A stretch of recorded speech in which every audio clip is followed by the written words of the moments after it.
Inside the hangar at Lagos Airport, a silent crowd of engineers circled a giant silver jet engine resting on a wheeled stand. Red tool carts stood open.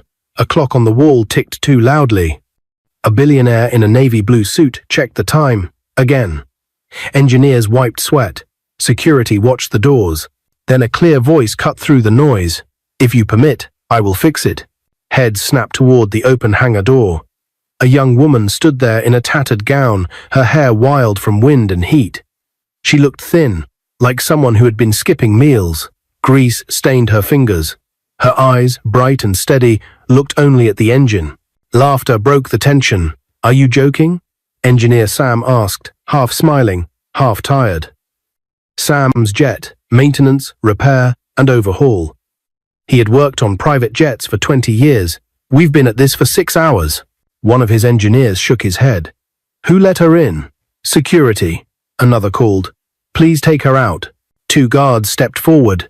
The man in the navy blue suit, Andrew Jacobs, billionaire CEO and owner of the sleek Bombardier Challenger, parked outside, raised his hand. "Stop." His voice was calm but strong. "In my line of business, I have seen unusual things. Let the young lady speak." The guards froze. The girl took one more step. "Sir," she said, eyes still on the engine, "I heard your team say there was an unusual noise during landing, like a whistle. Then the engine ran rough and wouldn't spool properly after shutdown. May I look?" Sam's mouth opened in surprise. "That is exactly what happened," he muttered. Andrew studied her face.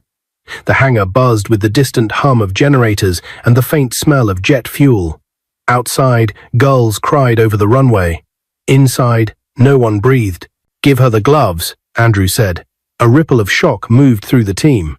The guards stepped back.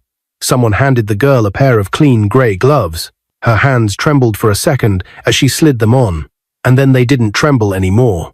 She moved to the engine with quiet confidence, checked the intake, ran her fingers lightly along the sensor harness, and listened, as if the metal itself could whisper its secret. She crouched by a small panel near the compressor section and tapped it gently. "Do you even know what you're touching?" a young engineer asked. She didn't answer him. She reached for a flashlight and a small mirror. Her face drew close to the open panel. "There," she said softly. "That clamp is wrong. It's tight, but it's on the wrong groove. That makes a tiny air leak. The leak sings like a whistle under load. And here," she traced a wire. "This sensor wire has a small crack in the insulation. It's rubbing against the bracket. When it heats up, it tells the engine the wrong thing. The system tries to correct, and the engine feels rough." Sam blinked. "How could we miss that?" "Because both problems hide each other," she said. "The leak makes the sound. The bad wire makes the engine act sick. If you fix only one, you still see trouble." Andrew stepped closer. "Can you fix it?" She looked up at him, then at the tools. "If you permit." His eyes held hers for a long second. "Do it." The hangar changed. The team shifted from doubt to watchfulness. The girl's hands moved fast and neat. She loosened the clamp, reset it into the proper groove, and tightened it to a clean click. She trimmed and rewrapped the sensor wire, laid a sleeve over it, and tied it away from the metal bracket so it wouldn't rub again. She cleaned the area and checked it twice. Then a third time, she worked like someone who knew engines the way a singer knows a song. Sam leaned forward, his mouth open. His lead engineer whispered, "Boss, she might be right." "Time?" Andrew asked without looking at his watch. 17 minutes, someone answered. The girl straightened. Sweat dotted her forehead. She pulled off the gloves and set them carefully on the cart. "I'm done," she said. There was silence. Sam took a slow breath. "We'll test it," he said, trying to sound firm. But his voice had changed. There was respect in it now. Andrew nodded once. "Roll it out." The crew moved quickly. The engine stand clicked and rolled across the polished floor. Outside, the afternoon sun poured gold over the tarmac. A ground cart was hooked. Cables were joined. Safety cones appeared. The team spoke in short, careful words. The girl stood back, hands clasped, watching everything, ready if anyone asked for her. "Who are you?" Andrew asked quietly, stepping beside her. She opened her mouth, then closed it. Her eyes glistened, but she blinked the wet away. "If the test goes well, she said softly. I will tell you my name. He studied her for a heartbeat, then gave a small nod. Sam and his team finished their checks. He looked up at Andrew and gave a thumbs up. Andrew returned it and walked to the control cart himself, the tail of his suit sharp against the sun. He placed his hand on the starter switch, but paused and glanced back at the girl. She stood very still, the wind lifting strands of her hair.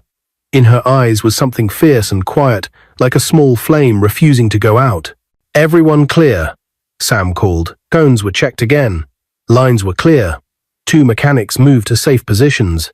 The warning beacons began to spin, blinking red across the white wing of the Challenger. The airport air felt thinner, as if the whole of Lagos held its breath with them. Andrew rested his thumb on the starter. The clock on the hangar wall ticked once, loud as a knock. Here we go, he said. He pressed the button, and the world around the engine leaped to life. A low whine rose, faster and faster. Numbers climbed on the small screen. The whine deepened into a smooth rush, and then a sharp alarm chirped. Sam's head snapped toward the panel. A single red light blinked. The sound wavered. Every face turned to the girl in the torn dress. She took one step forward, eyes locked on the engine, and lifted her hand as if to say, "Wait, listen." The hangar felt frozen in time. Every mechanic, every engineer, every guard, even Andrew Jacobs himself, waited to see if the engine would roar to life or choke like before. The warning light glared red, casting a faint glow across the metal surface. The sound of the jet engine wavered, rising and falling as though caught between working and dying. Olivia, though no one yet knew her name, stood with her arm raised. Her voice cut through the panic. "Don't shut it down. Not yet. Listen carefully." Sam scowled. "Are you crazy? A warning light means danger. We could damage the core if—" "It's not the core," she interrupted firmly. "It's just the sensor recalibrating. I rewired it. The system needs a moment to accept the correct reading." Her words carried a calmness that startled everyone. Andrew's sharp eyes shifted between Sam and the young woman. He had run billion-dollar companies long enough to know when someone spoke with authority. And she did. "Hold it steady," Andrew commanded. His voice silenced all doubt. The whine of the turbine grew smoother. The red warning light flickered. Once, twice, and then turned green. Gasps rippled through the hangar. The engine's hum transformed into a steady, powerful rush, the sound of perfection. A Challenger jet engine was alive again. Sam staggered back. His face turned pale. One of his engineers dropped his wrench. Another muttered under his breath, "Impossible." Andrew's lips parted, eyes widening in disbelief. For 6 hours, his best men had battled this machine, sweating, swearing, failing. And in under 20 minutes, this homeless girl, this stranger in a tattered gown, had done what none of them could. He turned slowly toward her. "What is your name?" His voice was almost a whisper, but the hangar carried it like thunder. The girl swallowed hard. Tears welled in her eyes, but she stood straight. "My name is Olivia Williams." The name meant nothing to most of the engineers, but Sam's face dropped as though he had been struck. "Williams," he breathed. "From Nigeria Aerospace University. Top of your class. You're her." Murmurs rippled across the hangar floor. They had all heard the stories. The prodigy who had dazzled professors, the young woman destined for greatness in aerospace. And then, nothing. She had vanished 2 years ago, as though the earth had swallowed her whole. Andrew's sharp gaze never left her. "Explain," he said softly, and there, standing in the glow of the still-spinning engine, Olivia's voice cracked as she spoke. 2 years ago, my father woke up one morning and announced he was marrying a second wife. My mother couldn't bear it. She poisoned his food, and when he collapsed, she ate the same meal, saying they would die together before she watched him betray her. Her voice trembled, but she continued. "I was their only child. I was 20, just months out of school, about to begin my dream job with one of the best aerospace firms in the world. But when they both died in front of me, I shattered. I couldn't face life. I cancelled my interviews. I threw my phone away. I wandered until I lost myself completely. I ended up on the streets, begging to survive." The hangar was silent, except for the engine's hum. Even Sam bowed his head, ashamed of how he had mocked her minutes earlier. Olivia's eyes burned with tears. "But every day, I passed this repair center. I would stare through the fence, remembering the future I lost. And today, when I heard your voices, when I saw how helpless you all were, I thought just once let me try. Even if I get thrown out, even if people laugh at me, at least I will not have died with my dream still locked inside. Lotta. Owlmane. Andrew's throat tightened. For the first time in years, tears threatened his eyes. He was a man used to boardrooms, contracts, and numbers. Yet this young woman's honesty pierced him more deeply than any speech. Sam's voice cracked. You saved us. You saved him. He pointed toward Andrew's Challenger jet gleaming outside. We would have failed. Andrew stepped closer, his polished shoes clicking against the floor. He placed a hand gently on Olivia's shoulder. You didn't just fix my engine. You reminded me why second chances matter. He turned to the crowd. You all saw it. Remember this moment. His voice boomed with authority. Greatness is not about appearance, not about titles. It's about truth, skill, and heart. And today, this young woman had all three. Olivia trembled, unsure if she should bow or step back. But Andrew wasn't done. Olivia Williams, he declared, from this moment on, you will never beg for food again. You will never walk these streets homeless again. I will personally make sure the world knows who you are. Gasps and applause broke out among the engineers. Sam himself clapped, though tears blurred his vision. Olivia covered her mouth with her hands, overwhelmed. For the first time in years, hope didn't feel like a cruel memory. It felt real. Andrew glanced at his watch. I need to be in London in 6 hours. And I am not going there without you. Her eyes widened. Sir, you fixed my jet. You fly with me. The hangar erupted again. Sam whispered to his team. She's going to London, on that jet she saved. Minutes later, Olivia stood outside the hangar, staring at her reflection in the jet's polished surface. For the first time, she didn't see a beggar. She saw who she was always meant to be. But as she touched the cool metal, her heart raced with fear. Could this truly be happening? Or would it all vanish like a dream? Behind her, Andrew's voice broke the silence. Get ready. The world is about to know your name. And as Olivia climbed the steps into the private jet, none of them knew that her story had only just begun. The Challenger jet's cabin gleamed like a floating palace. Cream leather seats curved gracefully around polished wooden tables. Gold-toned light spilled from the ceiling, soft but powerful. Olivia sat stiffly near the window, her tattered gown and tangled hair looking terribly out of place in this world of wealth. She kept her eyes on the runway lights outside, blinking against the tears she couldn't hold back. The door sealed shut. Engines roared. The jet rolled forward, Olivia's chest tightening with every vibration. She had dreamed of sitting in a plane like this once, when her life still made sense. Never had she imagined she would be here, not as a passenger, but as the savior of the very machine that carried them skyward. Across from her, Andrew Jacob leaned back with the ease of a man used to commanding the world.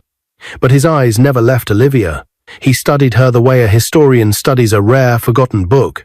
You worked on my jet like someone born to fix it, Andrew said finally, his voice steady over the hum of takeoff. Tell me the truth. Where did you train? Olivia swallowed. Nigeria Aerospace University, sir.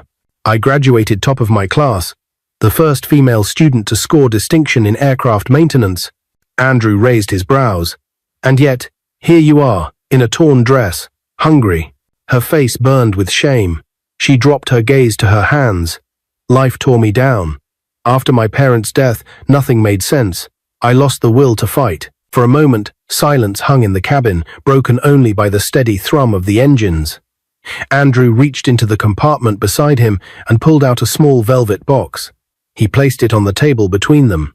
Open it. Olivia hesitated, then lifted the lid.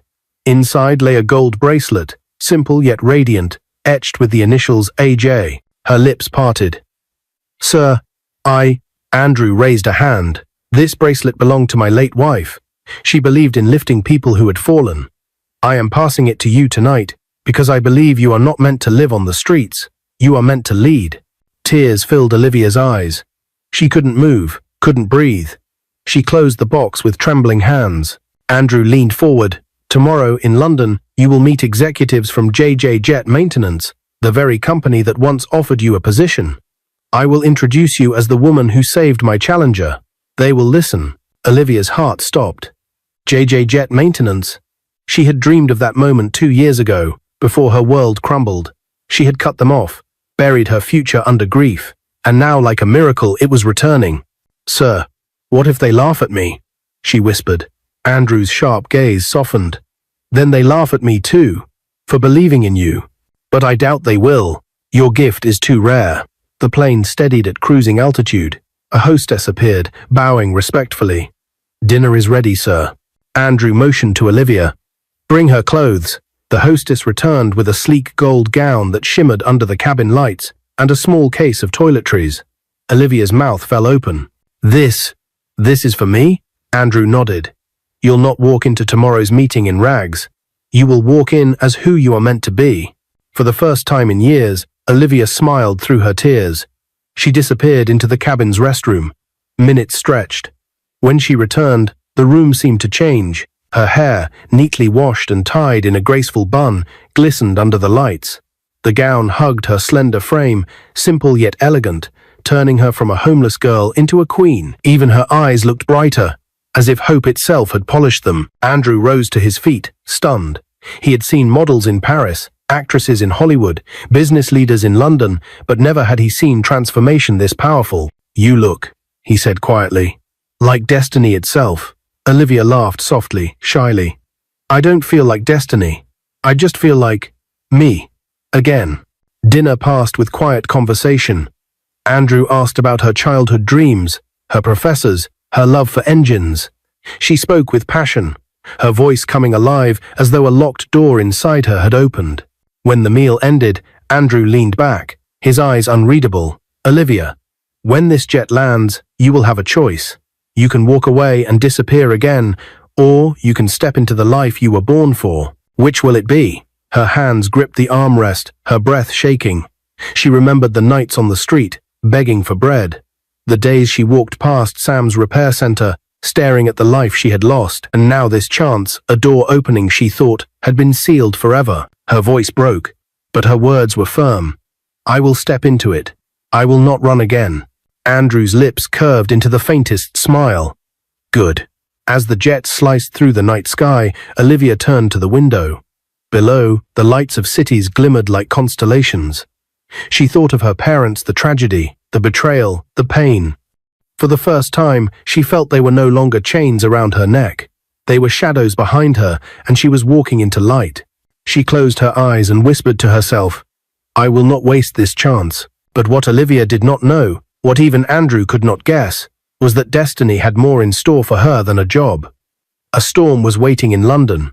Secrets, decisions, and someone who would soon change her life in ways she could not imagine.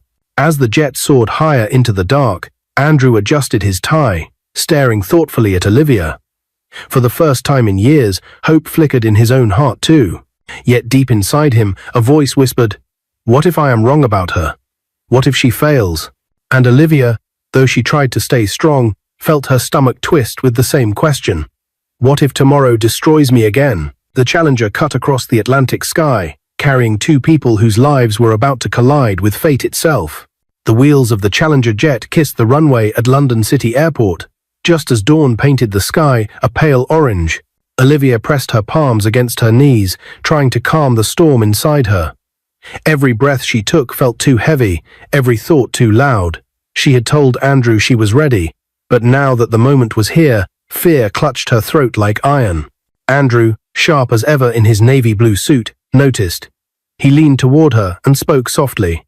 "Remember, Olivia's skills speak louder than appearances. Don't try to impress, just be who you are." The car that whisked them away gleamed black against the wet streets. London's skyscrapers reflected the rising sun.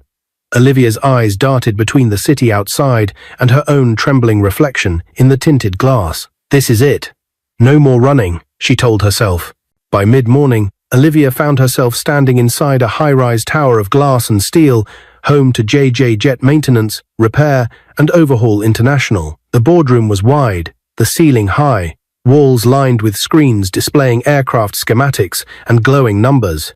At the far end of a long table sat a group of executives in dark suits, each with expressions sharp enough to cut glass. One man, grey-haired with thin glasses, adjusted his tie and looked directly at Andrew. Mr. Jacobs, we've waited 6 hours for this meeting. I hope you have good reason. Andrew's voice was calm, commanding. I do. I bring you Olivia Williams, the engineer who repaired my Challenger jet after your competitors failed. Whispers rippled across the table. A woman in a red blazer raised a brow. That girl. Her eyes swept Olivia from head to toe, lingering on her gold gown. She looks untested. Is no the storm. Olivia's chest tightened. She clasped her hands behind her back to keep them from shaking. Andrew's tone sharpened. Do not judge by what you see. Judge by what she can do. The grey-haired man leaned forward. Very well, Miss Williams, Mr. Jacobs speaks highly of you. But skill in a Nigerian hangar is not the same as skill at our international level. Tell us, what exactly did you fix on his jet? Olivia drew a breath. This was her moment. The compressor section clamp was secured on the wrong groove, creating a leak that produced a whistling sound under load. At the same time, a sensor wire's insulation had cracked. The wire was rubbing against a bracket, confusing the system and making the engine run rough. Either issue alone would be hard to find. Together, they disguised each other. That's why the repair team failed.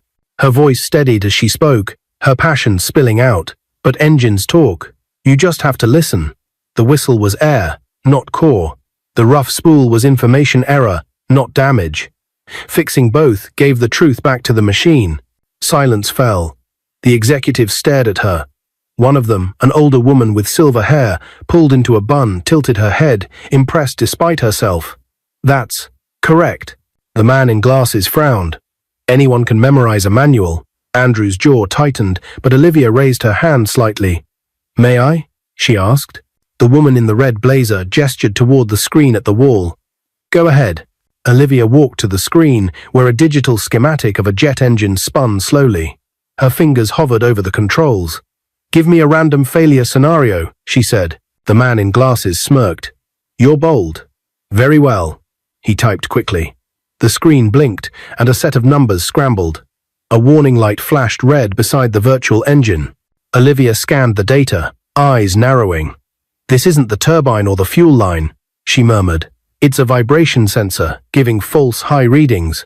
Either the sensor is loose or the calibration offset is wrong. She tapped a few keys, isolating the problem. See? The vibration pattern doesn't match physical stress. This is software echo. Recalibration will fix it. She turned back to the boardroom, steady and calm. If this were real, I'd check the mounting first, but I can assure you the engine itself is fine. The red warning light disappeared. The screen confirmed. Sensor calibration error resolved. The room went still. The woman with the silver bun spoke first. She's right. Her voice carried weight. Perfectly right. The man in glasses leaned back, face pale. Andrew allowed himself the smallest smile. Now do you see? The red blazer executive crossed her arms. We can't deny her brilliance. But brilliance alone isn't enough. Running a branch requires discipline, leadership, and resilience. Andrew stood. His voice filled the room. Olivia has all three. She survived losing her parents in the most tragic way. She endured homelessness for 2 years, and yet she still carries her knowledge like a torch that refused to die. If that is not resilience, what is? The woman in the bun nodded slowly. Perhaps it's time we stop underestimating women like her. She turned to Olivia. Miss Williams, if we gave you Lagos, the biggest branch in Africa, what would you do? Olivia's heart pounded. She looked at Andrew, then back at the executives. I would turn it into the most profitable branch in the world. Not for pride, but to prove that no tragedy, no circumstance can bury true potential. For a moment, no one spoke. Then the man in glasses sighed, setting down his pen. Let her try. I can't deny what I've seen. The woman in red pursed her lips, but gave a curt nod. Finally, the silver-haired woman smiled faintly. Welcome to JJ Jet Maintenance, Olivia Williams. From this day forward, Lagos is yours. The words hit Olivia like thunder. Tears blurred her vision. She bowed her head, whispering, Thank you. Andrew's hand pressed gently on her shoulder. You've earned this. But as they left the boardroom, Andrew's phone buzzed. His face changed as he read the message. Lines of worry creased his brow. Olivia noticed. Sir, is something wrong? Andrew's lips tightened. It seems not everyone is happy with this decision. There may be opposition waiting in Lagos. Olivia's stomach dropped. After finally stepping back into the life she thought she had lost, was someone already plotting to tear it away? The door to the future had opened, but shadows were waiting just beyond it. The flight back to Lagos was different. The Challenger jet hummed with pride, the same engine that Olivia had saved, now carrying her into a future she never thought possible. Andrew sat across from her, his phone buzzing endlessly as he arranged details for her appointment. Olivia should have felt victorious, yet unease shadowed her heart. His words in London lingered. There may be opposition waiting in Lagos, and be atteni to desote. When they landed, reporters crowded the tarmac. Flashbulbs exploded. Cameras whirred. News had already spread that a homeless girl had achieved what trained engineers could not. Andrew shielded Olivia with his arm as security guided them through the crowd. Inside the newly built Lagos branch of JJ Jet Maintenance, tension thickened the air. The hangar gleamed with fresh paint, equipment neatly arranged, staff lined up for introductions. But beneath the polished welcome, Olivia sensed skepticism. Sam was there too.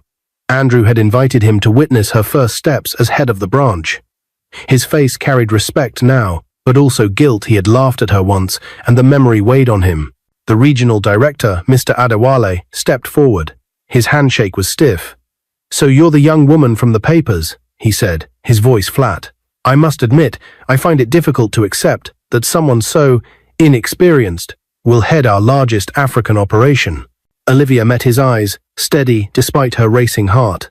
"Judge me not by where I have been, but by what I can do," she replied quietly. Murmurs rippled through the staff. Some looked impressed, others looked unconvinced. Barely a week into her leadership, the challenge arrived. A high-profile client's Gulfstream jet reported severe engine trouble just before an international flight. Panic swept through the Lagos branch. Failure would ruin their reputation before Olivia even settled into her role. Adewale folded his arms. "Let's see what the miracle girl can do." His tone dripped with doubt. Olivia swallowed her fear. "Bring the aircraft in." The jet was towed into the hangar. Mechanics gathered, whispering. Olivia walked around the engine, her fingers brushing the metal as though listening for a heartbeat. She closed her eyes, recalling the years she had spent in classrooms, the books she devoured, the passion that never died.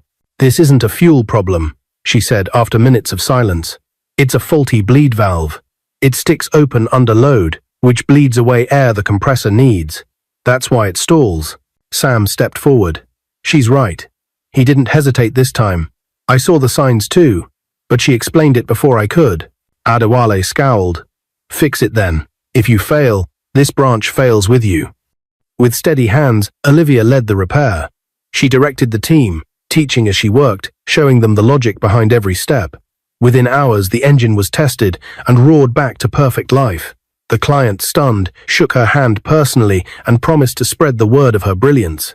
For the first time, the Lagos staff erupted in cheers for her. But Olivia noticed Adewale in the corner, his jaw tight. His pride had been wounded, and wounded pride often led to dangerous schemes. That evening, Olivia sat alone in her office. The cheers of her team still echoed faintly in the hangar, but her heart was heavy. She had proven herself again, yet the look in Adewale's eyes warned her that he was not done. A knock came at the door. Andrew entered, his face warm with pride. "You've done more in a week than many do in years. Lagos is alive under your leadership." Olivia smiled faintly. "But not everyone believes in me. Jest a not inder. A doesn't the self." Andrew sighed. "Envy is louder than applause. But trust me, you've planted something no enemy can uproot." Before Olivia could reply, another knock came. Jerry stepped in. Andrew's son was taller than she expected, with a gentle smile and eyes that studied her with quiet intensity. He had returned from London after completing his MBA, ready to resume his role as company accountant. "So this is the Olivia I've been hearing about," Jerry said softly. "The woman who fixed my father's jet and now commands Lagos." Olivia blushed. "I wouldn't say command. I just try to listen to what the machines need." Jerry chuckled. "And people too, I think. You listen better than most leaders." Over the next weeks, their paths crossed often over dinner at Andrew's mansion. Late nights balancing figures in the office. Quiet talks on the balcony overlooking the Lagos skyline. Jerry's calm presence soothed Olivia's fears, and Olivia's fire inspired Jerry in return. It wasn't long before whispers began. Staff noticed the way Jerry's eyes lingered on Olivia, the way her smile lit up around him. One evening, after a long day of reviewing contracts, Jerry invited Olivia to the balcony. The city sparkled below, headlights weaving through streets like rivers of light. He turned to her, his heart pounding.